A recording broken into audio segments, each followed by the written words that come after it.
August 12th, about 10:45 Eastern time. And I just had some thoughts this morning that I wanted to share, and I haven't done a live stream in a while, and I thought this might be an opportunity to at least get some of this thinking out for just a few minutes. Obviously, this will be recorded as well. But a couple of things that I'm just thinking about as I kind of was reflecting a little bit this morning. A couple of things came across my inbox that I wanted to share because I think it's pretty important stuff. So I'm going to share my screen here, and the first one here is a report that came out this week from the Pew Charitable Trust, the Pew Research Center.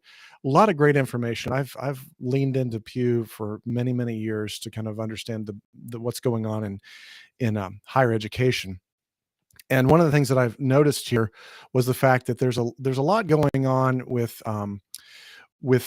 with social media, and especially with teens. And so when we think about social media and Generation Z, we often are thinking about, what are the latest trends, especially in TikTok and Snapchat and some of these emerging types of social media channels.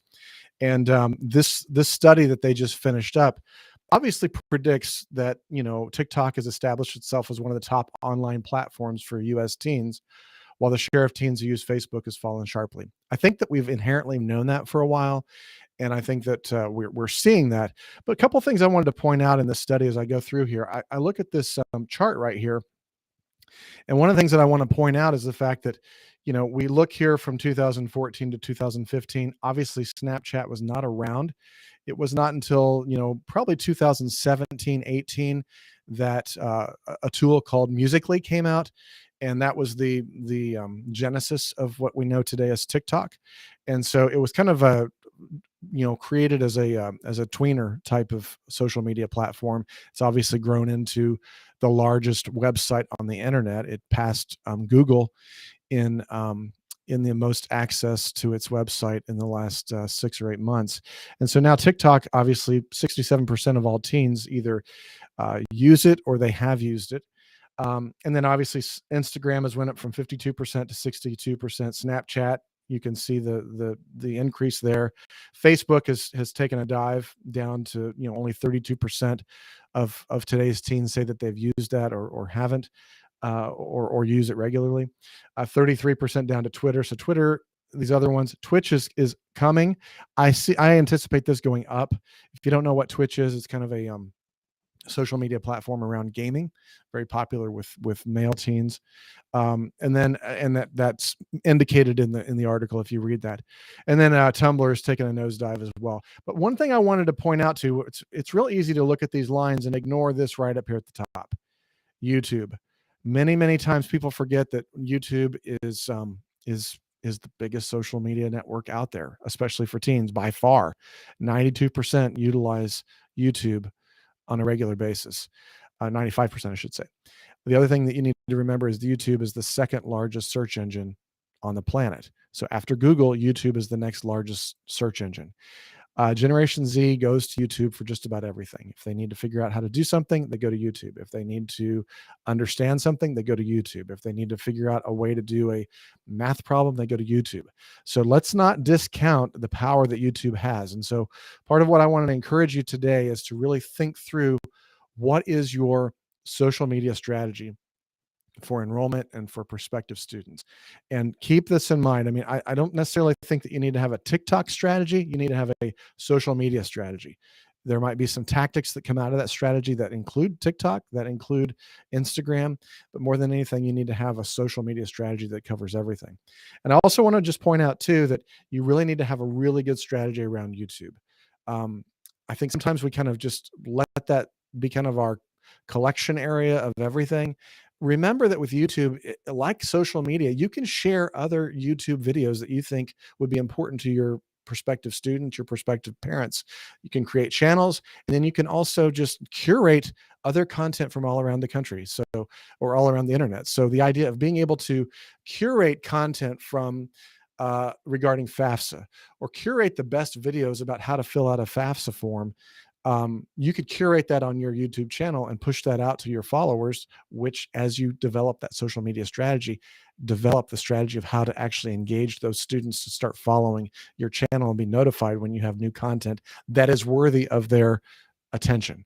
And so we've got to make sure it's relevant. We got to make sure it's worthy of their attention, and that it gets out there. So I would encourage you to kind of read through this article. Again, we look here that about 1 in 5 teens visit or use YouTube almost constantly. So, they've ever used this app, or they almost constantly visit or use this app. That is by far the largest of any of these social media networks. TikTok gets a lot of it's kind of the Cinderella of the ball right now, gets a lot of the attention, but YouTube is the one where everybody's at. So let's really work around our strategies around YouTube. And then as we go through, there's a lot of other really good data that I would encourage you to take a look at. The second thing I want to just chat about this morning, just briefly, is the idea of utilizing Instagram Reels. We've talked a lot about video and how important video is. Rob Clark was on the Higher Ed Marketer podcast recently talking about his influence on TikTok. His family does a account called That Tall Family. They're pushing billions of views within this area of social media. And Rob has recently just re-entered higher education at Greenville College. And so as I'm thinking about how do you utilize social media better for all of these different things, video is going to be one of the keys. And whether it's video on Instagram, whether it's video on YouTube, whether it's video on TikTok, that is going to be the driving force. And earlier this week, Facebook made a change in their algorithm, and we'll provide some links to that. There was a really great article that Jay Baer did on that earlier this week in the Bear Facts newsletter on LinkedIn. But you really want to focus on the idea of how are you using video, because the game's changing. Facebook has just changed their entire algorithm of how they serve up the news in your feed. And rather than serving up the things that you've been following, they're going to be serving up by default video and discoverable content that they think you might like. And so that changes the game. It's a TikTok strategy. And so you need to think about the strategy that you are going to be able to create content that's going to be scroll stopping. So as people are scrolling through Facebook, as they're scrolling through Instagram, as they're scrolling through TikTok, what do you have that's going to be a showstopper that they're going to stop on? And I want to show a couple illustrations of my sons. They're in college right now. They're right Generation Z. Your target audience.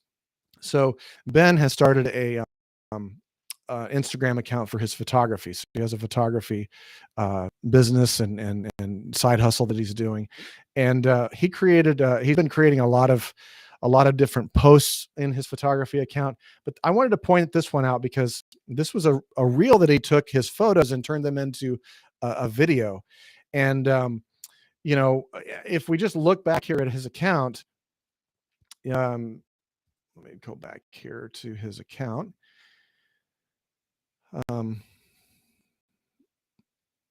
He has a lot of he doesn't have a ton of followers. He's got 127 followers. He's done 43 posts.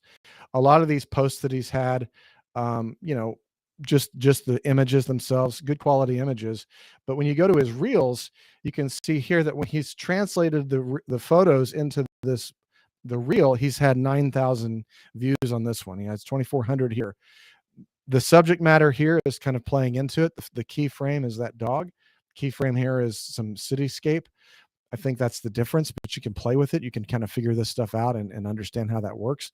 But I think the other thing that you really want to understand too is that he is getting 9,000 views, discoverable views on this post that is just taking some photos and turning it into a video and adding some music to it. His brother Nathan did the same thing on his account, The Simple Speed. He's only had about 40 followers. It's a brand new account. It's only been out for about 2 weeks. He's done several posts here, for this business that he's doing for aftermarket parts for race cars. But he created a reel out of a video of a recent race that he did. And I think what's pretty interesting about that is that the fact that, he just had a statement here, had a little video here, but he's had nearly 10,000 views on this and 600 likes in just only like 15 minutes of posting it. And so again, video has power. It stops people and it helps you kind of get discovered by all those people that you need to look at. And so keep that in mind for Generation Z.